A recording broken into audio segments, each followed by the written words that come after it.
আজকে আমরা 50 জন লোকের জন্য বানাচ্ছি দাদা বৌদি স্টাইলের বিরিয়ানি। প্রথমে আমরা বেরেস্তা ভেজে নিলাম, অর্ধেকটা তুলে রেখে অর্ধেকটার মধ্যে পরিমাণ মতো জল দিয়ে তার মধ্যে আদা বাটা, রসুন বাটা, কাঁচা লঙ্কা বাটা, বিরিয়ানি মশলা, বিরিয়ানি সেন্ট, কেওড়া জল, গোলাপ জল সব কিছু দিয়ে আলু দিয়ে ভালো করে ফুটিয়ে নিলাম।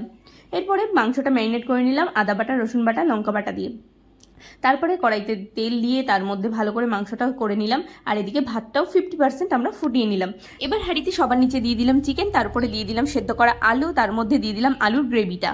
এরপরে এর উপরে ঘি, গরম মশলা আর দিয়ে দিলাম বিরিয়ানি মশলা। এরপরে দিয়ে দিলাম বেরেস্তা, তারপরে দিয়ে দিলাম চাল, মানে হাফ সেদ্ধ করা ভাতটা। এবার এটা ভালো করে দিয়ে নেব, দিয়ে নিয়ে এর উপরে আবার দিয়ে দেবো আমাদের গোলাপ জল, ঘি, এই কেসারের জলটা, আর দিয়ে দেবো বিরিয়ানি মশলা। এবার এর উপরে বেরেস্তা দিয়ে আমরা ঢাকা দিয়ে দেবো 45 মিনিটের জন্য।